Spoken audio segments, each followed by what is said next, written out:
your damn full HD 60s take a lot more. It takes a lot longer to upload because the file size is much bigger than HD motherfucking. I know D6. He still streams in 720, and it's perfectly serviceable. 720p is perfectly serviceable, but for uploads it'll be different. You may not need 70. You may not need 60 frames, 1080 60, but at least 1080 30. I gotta. Well, anyway, um, your eyes only see 30 frames per second anyway, or maybe 24. I'm not sure. I know 20 people who make films want to do 24. People who play video games want 60.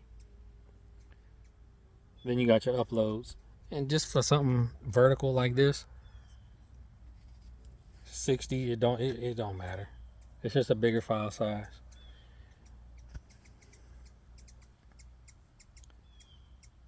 I wanted to say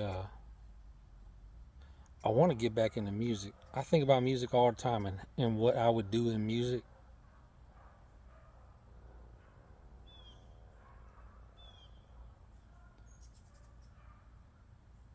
And all I gotta do is turn on FL Studio. I just ain't. The thing I found out about making beats is people don't want to pay you, and it's very lonely because unless you could find somebody in real life that makes beats uh, locally, you never gonna collab with nobody, and you never really gonna. I shouldn't say you never gonna expand, but I mean it's kind of how it is. You never gonna grow. Now I know people who I collab with online who continued to make beats when I stopped, and they got better. So it's not always the case, but it's usually the case when you don't have no one to collab with in real life. It gets boring.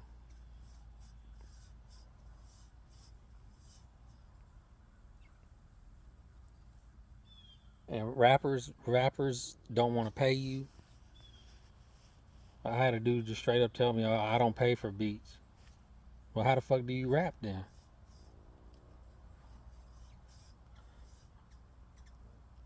Rappers are the worst when it comes to making music. Damn, I'm getting bit by fucking mosquitoes. I knew I would too. Son of a bitch. But when it's like the trio, the trifecta, DJs, rappers, and producers who are making music, because honestly, you're not supposed to have a rapper, a MC, like a real hip hop MC, without a DJ. That's like your tag team. That's really what you need to succeed in hip hop.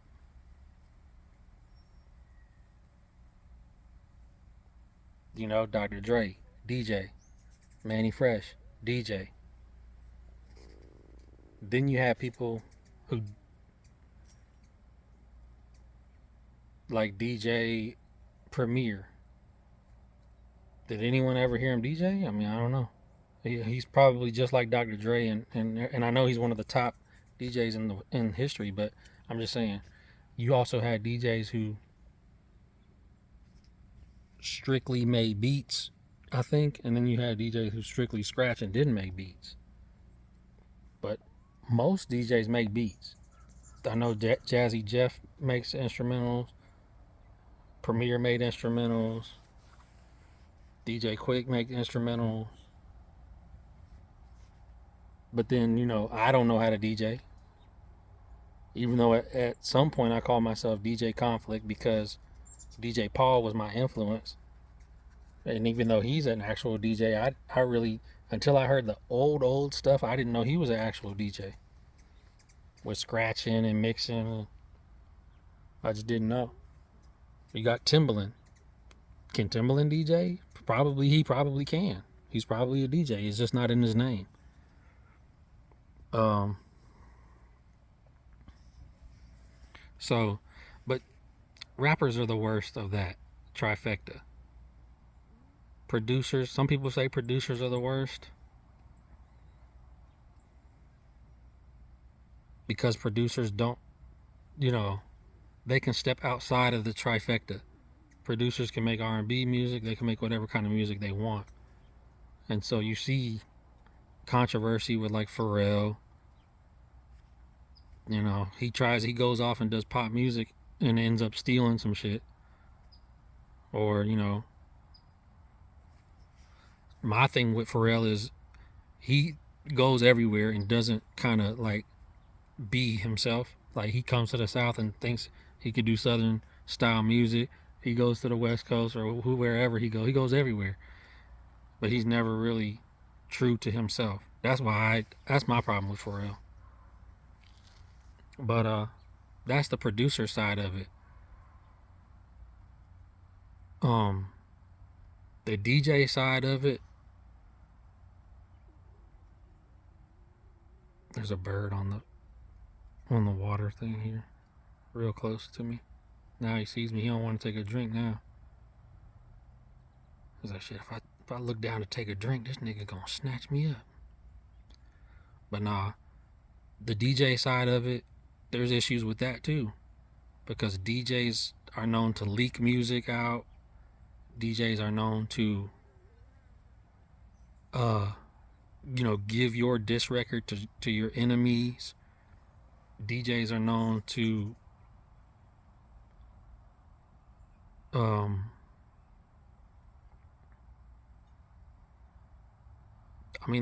that's what they do. They spin the narrative. That's a DJ. So like, a DJ needs to make a quick buck. He's gonna say, "Hey, I got unreleased Tupac," and it's like, nigga, we heard this shit already. It's not unreleased. They spin the narrative. That's the DJ's problem. Rappers, they're still the worst though. Rappers are just the worst of it. And so, I mean, that's 3 layers of hip hop. But then you also have graffiti writers and breakdancers too. We can't forget that whenever we talk about hip hop.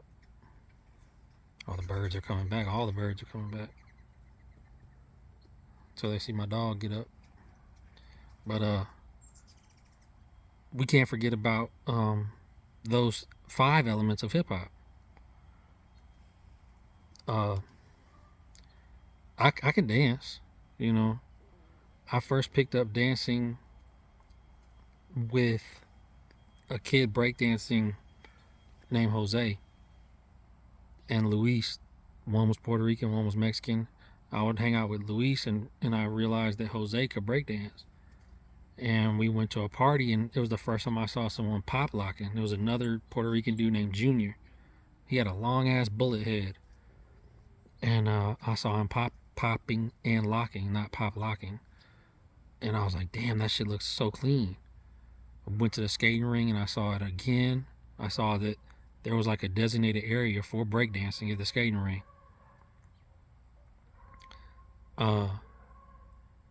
And then I watched Breaking on VH1 one Saturday when we didn't have school, and I came out the front door.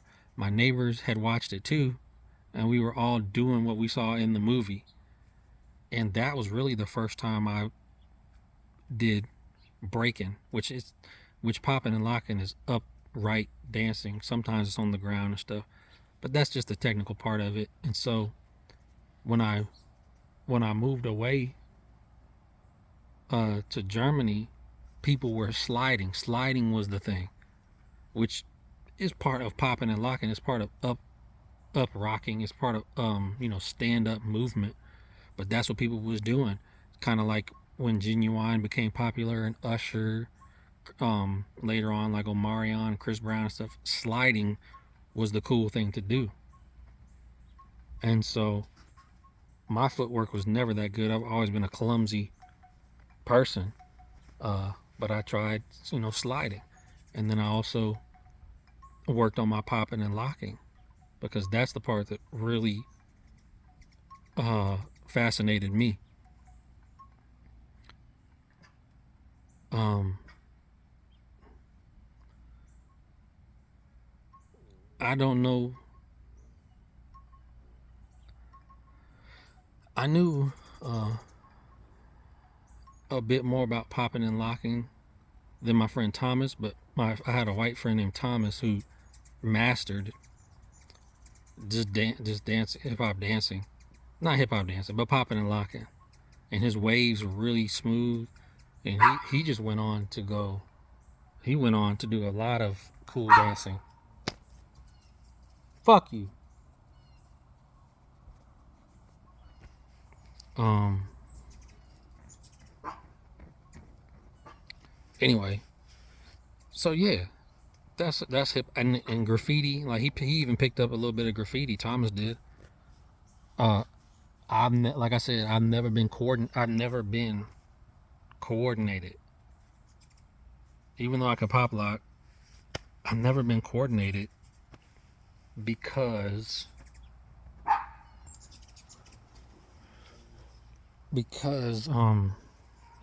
I've always been clumsy.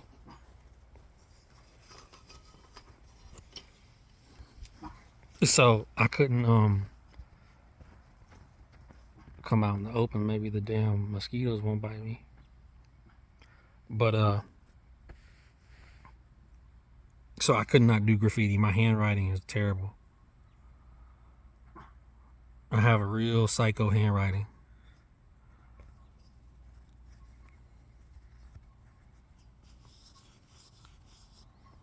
My handwriting is almost childlike, but then again, it's almost like a doctor's, but just not as quite as bad as a doctor's. You know what I mean? It's more childish than a doctor's, but then again, some doctors' stuff is illegible. Mine is legible for the most part. It's just really bad handwriting. So I never thought I could do graffiti because I never could draw anything like that. So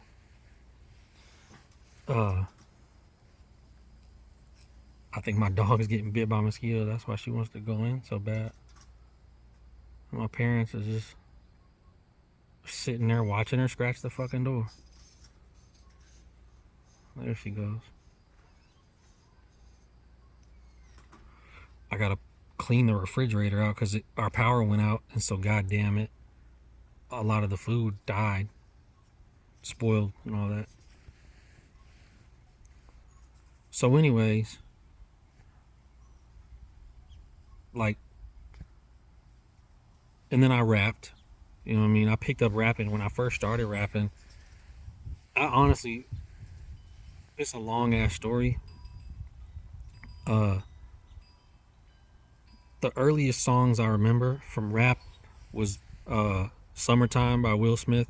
I remember hearing that on the pretty much, you know how like you come into consciousness as a kid and everything like that. And so for me, I want to say that was 91 or 92, which I was already older than that. But those are the first songs I remember was "Summertime" by Will Smith and Criss Cross "Jump" and "Warm It Up, Chris." And my big sister, eventually got that Criss Cross album. But those are the first two songs. And the next thing I remember is being in fifth grade. This was a couple years later, about 5 years later, being in fifth grade and getting a tape from my teacher. I don't know. I was the teacher's pet, but I was not a smart kid. I was not a well-behaved kid. She liked that I was very creative in kind of like a social environment.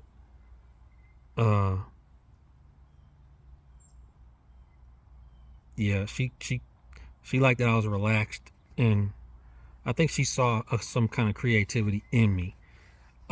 She gave me a tape. There was a not Vibe, but Jive Records sampler. Hold on. Shoot! These fucking blackbirds come back here and push all the other birds away. The rat bastards. And so, what goddamn She gave me the Jive Records sampler tape, cassette tape, and it had a song on there by E40 called Players Ball. It was E40, Too Short, and Jodeci, like Casey and JoJo. And I learned the Too Short rap, and that was the first rap that I memorized in my head. And then I saved up my allowance, and I went to the store, the video stores. They sold tapes and CDs too. And I was looking at Banging on Wax or Snoop Dogg, The Dogfather had came out that year. Banging on Wax was old by then, but I really liked the cover of Banging on Wax with the Bloods and the Crips. But I chose Snoop because I had kind of knew who Snoop was. Obviously, like, it's Snoop Dogg. By that point, you just already know Gin and Juice and whatever. And so I got the Snoop Dogg tape, and I listened to it over and over and over and over. And my favorite song was called Doggyland. But I memorized that whole tape. And then a little bit after that, like, I started to watch BET and learn different rappers and stuff like that. But I never really thought about rapping until I heard Chamillionaire. And when I heard Chamillionaire, he was so creative and just so damn lyrical, I guess. And so and then me and my homies were like, hey man, we should rap too. But if it wasn't for Chamillionaire, I never would have picked it up.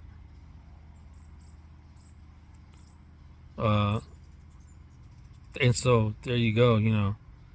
I learned how to dance, I learned how to rap, and then finally, like, I learned how to make beats.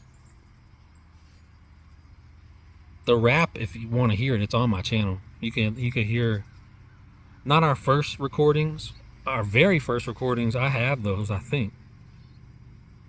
Maybe not. But we basically had like 3 recording sessions. We did our very first little mixtape in 9th grade,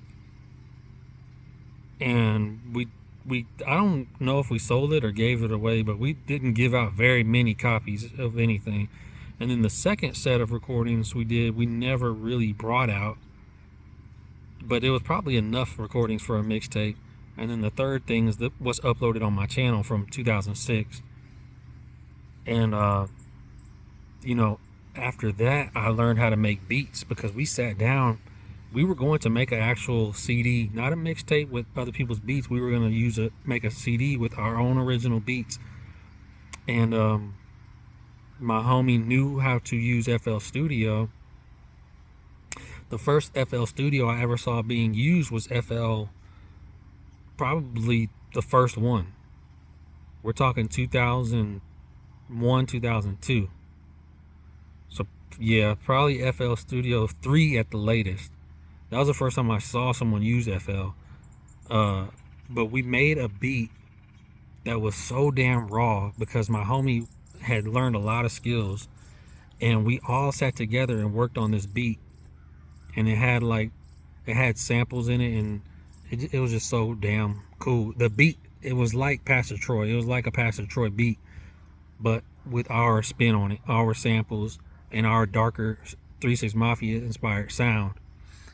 And the beat was so raw that the place where we were making the beats, our studio, was at a girl who we went to school with. It was at her house, her apartment. Her boyfriend ended up stealing the beat. He ended up stealing the beat off the computer, and we could never recover it.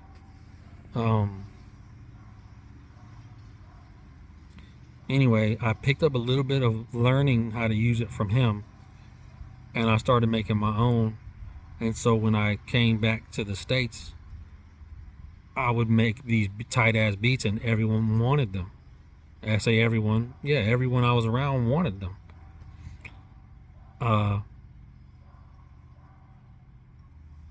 I don't know if we ever even used any of my beats because we didn't rap together long. It was some people when I first moved here that I met and became friends with. Uh, anyway, I started making my beats on YouTube. Blah blah blah. Everything it's on my YouTube description if you want to read about that. So goddamn it, that's three elements. The only thing I can't do is DJ, scratch and stuff, mix and stuff. There was a time where I really wanted to get into that, and I actually met. I think he made DJ at the Lakers games. I think he used to do that, but he was my dad's friend from the army. I actually met him, and he told me a couple pointers and everything like that. But I never dedicated myself to it. And I don't do graffiti. I would love to be able to do graffiti. I say that. That's a lazy cop out thing to say because I wouldn't know where to start or what it takes to do it. I just know it looks really cool. Um, but I think even that market is probably a little oversaturated. And the odd thing to me is that most graffiti people are white and Hispanic and not black. Don't get me wrong, like I know DJ K Slay was one of the early graffiti people, and I know blacks are in the mix and everything like that. It's just mainly who I see is white and Hispanic. Probably Asian, probably everyone that ain't black, really.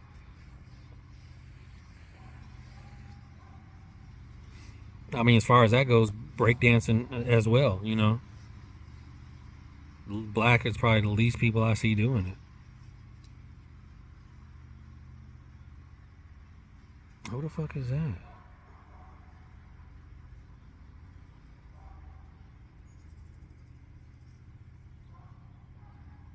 Anyway, five elements of hip hop and everything like that. So I often think where would I, because I feel like I still have an ear for what's cool.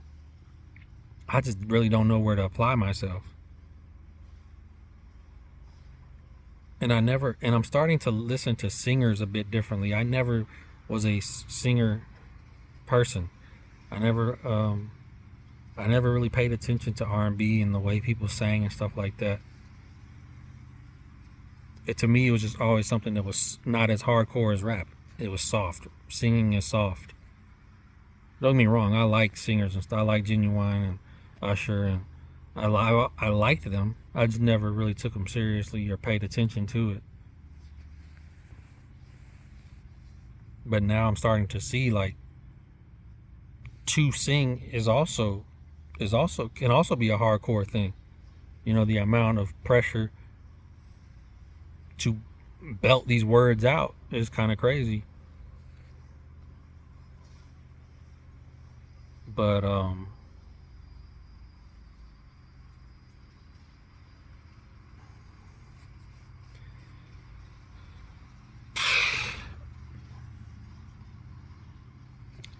I haven't had a studio in a really long time.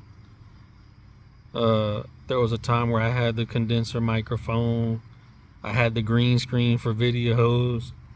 I had the pop guard, the boom, the stand up microphone. Uh, there was time when I had a studio. A studio, I don't think it has to be much. You know what I mean? I hear recordings that people made on their phone with Apple the old Apple earbuds. Like, so a studio, you know, saying you have a studio is a very, it's a very real thing. You know what I mean? It's not like nobody could have a studio unless it's high quality. But I mean, you need a microphone, you need music. I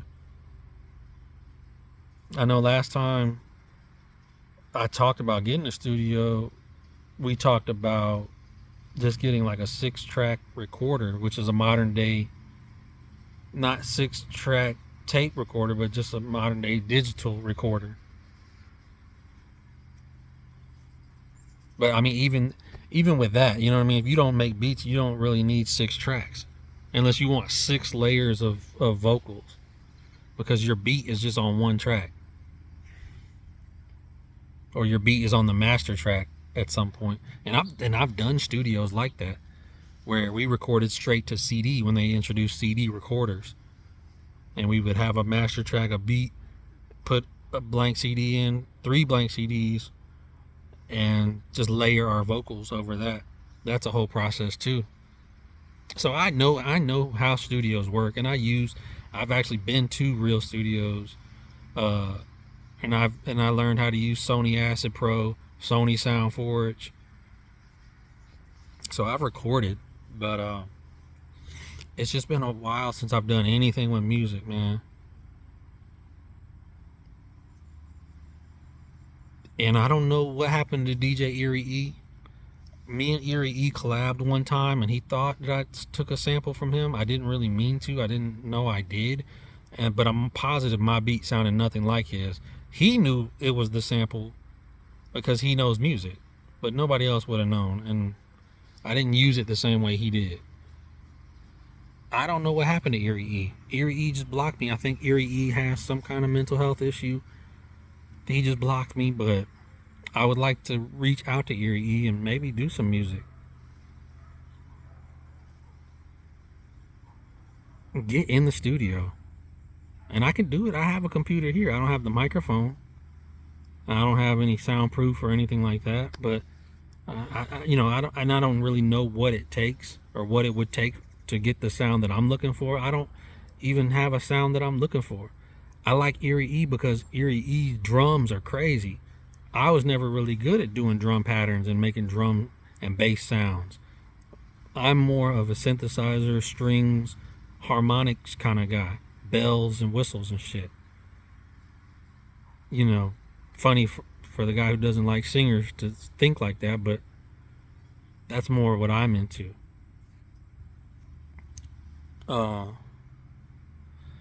But Erie E will just make something that shakes your trunk and bumps, and that's really impressive to me.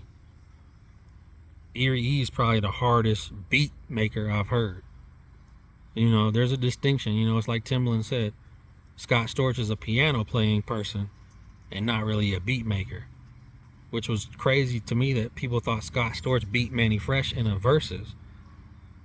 How do you say that the person who's making all the girls shake their ass in the club, Mannie Fresh, loses to the white dude who does piano playing? It's crazy. But yeah, shit, man. The studio. Where is your studio? Like, that's the whole thing. You can have a studio in your car.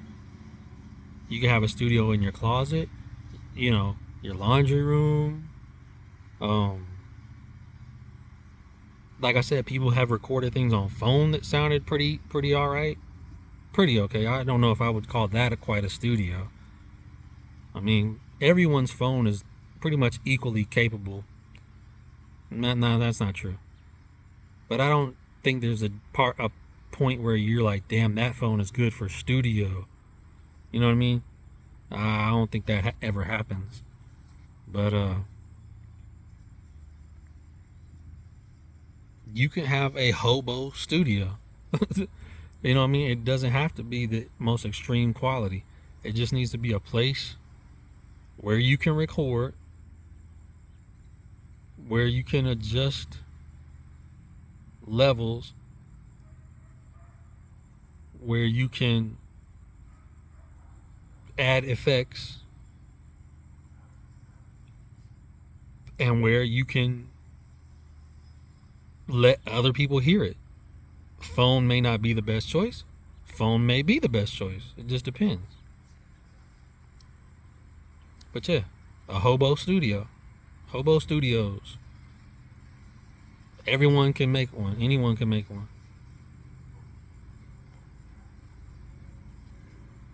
And it's not just music too, it's video as well. I'm surprised how many people turn on their phone, but they hold their phone down here the whole time they're talking. I try to make a conscious effort to hold my phone up at least face level so it's not hurting you from me looking down. And then people don't use a green screen when they could easily, and they should, because they're usually stationary, you know, with a horizontal aspect ratio. Anyway, yeah, that's it. Talked about hip hop, talked about studios, and the only thing after that is the product, right? Is what you put out into the world.